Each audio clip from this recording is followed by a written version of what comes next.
नमस्कार दोस्तों, स्वागत है आपका हमारे यूट्यूब चैनल पर। मरने से पहले रावण ने लक्ष्मण से क्या कहा था, जिसे सुनकर सभी लोग आश्चर्य में थे और जिसे आज हम अपने जीवन में उसे उतारने की कोशिश करते हैं। रामायण का युद्ध अपने अंतिम चरण में पहुंच चुका था। लंका की धरती कांप रही थी। चारों ओर वीर योद्धाओं के शव पड़े थे। मेघनाद, कुंभकर्ण और रावण के अनेक पराक्रमी योद्धा युद्ध भूमि में गिर चुके थे और अब सव्य लंकापति रावण, जो अपने समय का सबसे बड़ा विद्वान, महाज्ञानी, शिव भक्त और पराक्रमी राजा था, श्री राम के बाणों से घायल होकर मृत्यु शैया पर पड़ा था। लेकिन क्या आप जानते हैं कि मृत्यु से पहले रावण ने लक्ष्मण को ऐसी कौन सी बातें बताई थी जिन्हें आज भी जीवन की सबसे बड़ी सीख मानी जाती है। मित्रों, आज की इस विशेष प्रस्तुति में हम जानेंगे रावण और लक्ष्मण का अंतिम संवाद, रावण द्वारा दिए गए जीवन के अमूल्य उपदेश, सफलता और असफलता का रहस्य, समय का महत्व, अहंकार का विनाश और राजनीति और नेतृत्व की शिक्षा। तो आइए दोस्तों, आरंभ करते हैं। युद्ध का अंतिम दिन था। श्री राम और रावण आमने सामने थे। आकाश देवताओं से भरा हुआ था। सभी यह देखने के लिए उत्सुक थे कि धर्म और अधर्म की इस लड़ाई का अंत क्या होगा।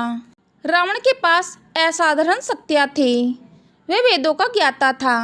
संगीत, आयुर्वेद, राजनीति, ज्योतिषी, वास्तुतंत्र और शास्त्रों का महान विद्वान था। लेकिन उसके भीतर एक दोष था, अहंकार। इसी अहंकार ने उसे विनाश के मार्ग पर लाकर खड़ा किया। लंबे युद्ध के बाद श्री राम ने ब्रह्मास्त्र का प्रयोग किया। बाण सीधा रावण की नाभि में लगा। रावण भूमि पर गिर पड़ा। उसकी सांसें चल रही थी, लेकिन मृत्यु निकट थी।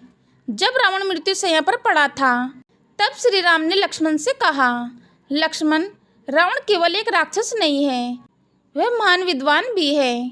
उसके पास अपार ज्ञान है। उसकी मृत्यु के साथ वह ज्ञान भी समाप्त हो जाएगा। जाओ और उससे कुछ सीख कर आओ। लक्ष्मण आश्चर्यचकित रह गया। उन्होंने सोचा, जिस व्यक्ति ने माता सीता का हरण किया, उससे मैं क्या सीखूं। फिर भी वे राम की आज्ञा मानकर रावण के पास पहुँचे। लक्ष्मण रावण के सिर की ओर खड़े हो गए। उन्होंने कहा, रावण, यदि तुम्हारे पास कोई ज्ञान है तो मुझे बताओ। रावण मौन रहा। लक्ष्मण लौटकर श्री राम के पास आए। श्री राम मुस्कुराए। उन्होंने कहा, लक्ष्मण, ज्ञान लेने वाला हमेशा विनम्र होता है। गुरु के चरणों की ओर बैठा जाता है, सिर की ओर नहीं। लक्ष्मण को अपनी भूल समझ में आ गई। अब लक्ष्मण रावण के चरणों के पास जाकर खड़े हुए। उन्होंने हाथ जोड़कर कहा, हे लंकापति, आप महान विद्वान हैं। कृपया मुझे जीवन की कुछ शिक्षाएं दें। रावण ने अपनी आंखें खोली। वह समझ गया कि अब लक्ष्मण सीखने आए हैं। तब उसने जीवन की अमूल्य बातें बताई। रावण की पहली शिक्षा थी, शुभ कार्य में देर मत करो। मैंने जीवन की सबसे बड़ी भूल यह की कि अच्छे कार्यों को टालता रहा। उसने बताया, मैं चाहता था कि समुद्र का पानी मीठा बना दूं। मैं चाहता था कि स्वर्ग तक सीढ़ी बना दूं, लेकिन मैंने इन्हें कल पर छोड़ दिया। फिर उन्होंने कहा, अच्छे काम तुरंत कर लेने चाहिए। समय किसी की प्रतीक्षा नहीं करता। दोस्तों, यह शिक्षा आज भी उतनी ही महत्वपूर्ण है। दूसरी शिक्षा जो रावण ने बताया था, बुरे कार्यों को जितना टाल सको टालो। रावण ने कहा, जब मैंने सीता हरण का विचार किया, तब मुझे उसे रोक देना चाहिए था, लेकिन उसने अपनी इच्छाओं को नहीं रोका। यह उसके विनाश का कारण बना। रावण ने कहा, बुरे कार्यों को जितना टाल सकते हो टालो। हो सकता है बाद में तुम्हारा मन बदल जाए। तीसरी शिक्षा, अपने शत्रु को कभी छोटा मत समझो। रावण ने कहा, मैंने श्री राम को एक साधारण मनुष्य समझा। मैंने वानर सेना का उपहास किया। यही मेरी सबसे बड़ी भूल थी। उसने कहा, किसी भी प्रतिद्वंदी को कभी कमज़ोर मत समझो। छोटी सी चिंगारी भी जंगल में आग लगा सकती है। उसकी चौथी शिक्षा थी, अहंकार विनाश का कारण है।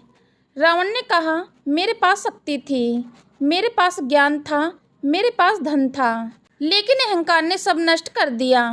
उसने स्वीकार किया कि यदि विभीषण की सलाह मान लेता तो आज यह दिन नहीं देखना पड़ता। रावण ने लक्ष्मण से कहा, ज्ञान, भक्ति और धन तभी उपयोगी हैं जब तक उनके साथ विनम्रता हो। इसके बाद उसने श्री राम की ओर देखा। उसके चेहरे पर शांति थी। कुछ ही क्षण बाद उसने अंतिम सांस ली। इस प्रकार एक महान विद्वान का अंत हुआ, लेकिन उसके द्वारा दी गई शिक्षा आज भी मानव जीवन का मार्गदर्शन करती है। दोस्तों, रावण केवल एक खलनायक नहीं था, वह एक महान विद्वान भी था। उसके जीवन से हमें यह सीख मिलती है कि अच्छे काम तुरंत करो, बुरे काम को जितना हो सके उतना टालो। हो सकता है कि बाद में आपका मन बदल जाए। अहंकार से बचो, शत्रु को कभी छोटा मत समझो और ज्ञान के साथ विनम्रता भी आवश्यक है। तो मित्रों, अगर आपको ये प्रस्तुति पसंद आई हो तो वीडियो को लाइक करें, ज़्यादा से ज़्यादा लोगों के साथ शेयर करें। और इस कथा के बारे में आपकी क्या राय है, कमेंट बॉक्स में कमेंट करके ज़रूर बताएं। आप लोगों का बहुत बहुत धन्यवाद। आप लोग वीडियो में लास्ट तक बने रहे। वीडियो पसंद आई हो तो लाइक करें, शेयर करें और चैनल को सब्सक्राइब करें और नीचे दिए गए कमेंट बॉक्स में जय श्री राम अवश्य लिख दें। धन्यवाद।